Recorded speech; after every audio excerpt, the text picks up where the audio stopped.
The title for this video is a question.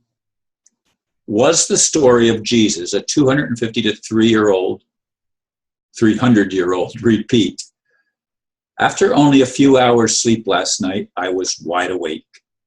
Finally, I went to the computer and noticed a recommended video by Bill Donahue, longtime minister of a church I visited on the New Jersey shore in 1983 before I moved to Florida. The title was Jesus' Twin, Mithra. Donahue's webpage is hiddenmeanings.com. He has always been an iconoclast, which is why I relate to him so well. While I don't always agree with his conclusions, he provides much food for thought. This video, and I provide the link, is no exception, especially at a time in my life when I'm taking a fresh look at long-held beliefs. The similarities between the stories of Mithra and Jesus Christ are uncanny. Don't believe me? Watch the video for yourself. Was the story of the Christian Jesus merely a repeat of one that occurred 2 to 3 centuries earlier with nearly identical descriptions? Donahue certainly provides a challenging perspective that includes many parallels between so-called pagan religions and Judeo-Christian teachings. Indeed, it was my longtime friend, Dr. Bruce Morgan, who was speaking at the church that Bill Donahue is pastor of. And I believe that's still true. The videos are repeats of ones that were filmed much earlier. I don't believe he's still preaching, although I don't really know. That he's certainly much younger than he would be if it was current. In any case, he's always been a fascinating person. And I've listened to probably 100 or more of his videos over the years. He challenges long-held perceptions and stretches our minds to grasp things that are outside of the paradigm of approved Christian beliefs. And I've always been somebody since my teenage years who liked to explore and think outside the box. I've said that in other videos, and so those of you that have listened to me for some time realize that that's one of my characteristics. In any case, I just re-listened to the video before I'm recording this again. And I mean, he goes into, it's not just the religion of Mithra. He makes parallels between all of the religions and said religion is just, how would you describe it? It's just a flowing of ideas through various cultures in India, which is where most religions start from Hinduism and Buddhism and stuff like that.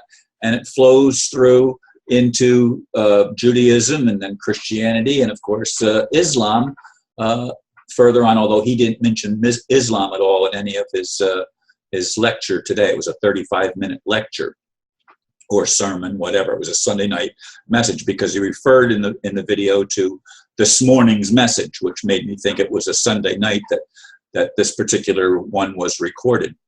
In any case, I do, as I said, find it fascinating that so many of the things that we do to claim that ours is the right one, when you really examine the root of things, the story of Jesus predated by a few centuries, perhaps, the actual Christian telling of the story.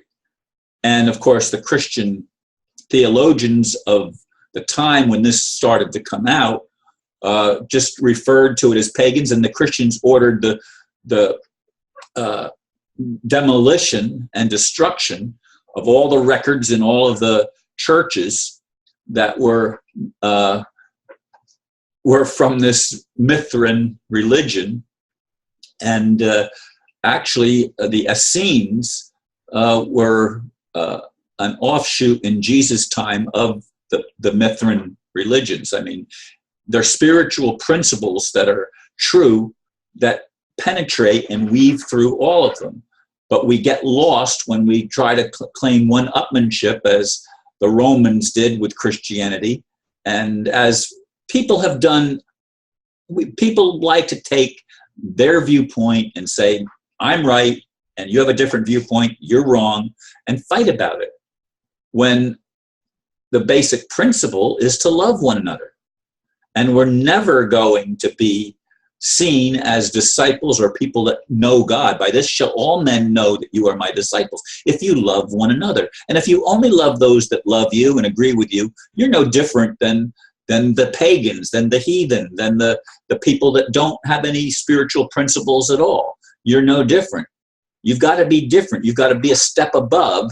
And the way to do that is to love your enemies and to bless them that persecute you and say all manner of evil against you falsely. Of course, I'm quoting what I know, what I've learned through my life. But Bill Donahue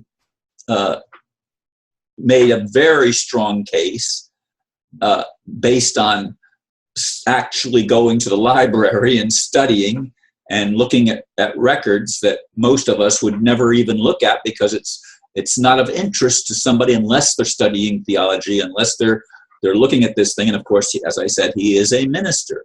And I really, really like the way he opens things up and tries to get us to look at them from another perspective.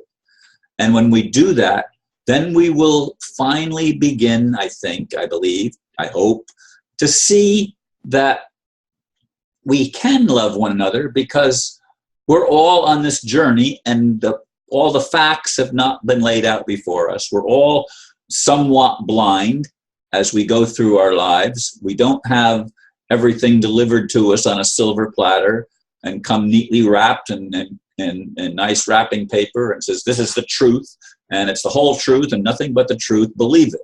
No, we have to experience it. We have to live it.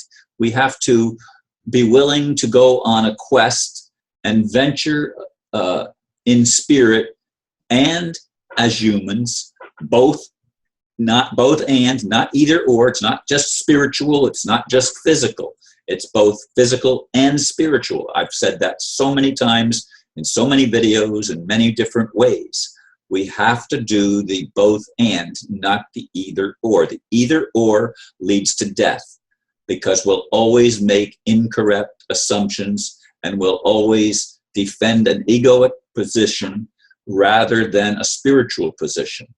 This is what we need to learn. So I'm hoping that more and more people are finally beginning to get this and realize that we're not all right. None of us. Anastasia, as I've said other times, and I was reading more in the book of Kin today. I read a whole chapter, in fact.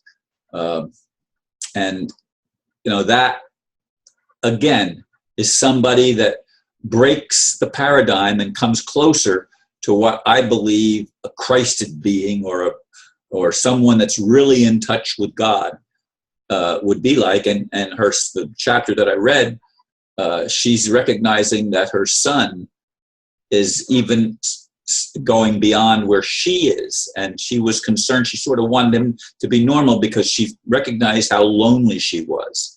And I may do that, another video on that subject another time, and I'm certainly going to use it in my talk a couple of Sunday nights from now at the Metaphysical Group.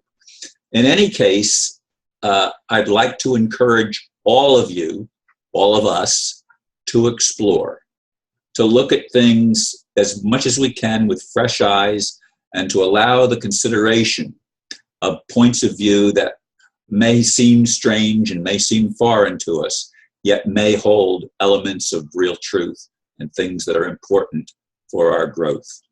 Thank you for listening. Namaste.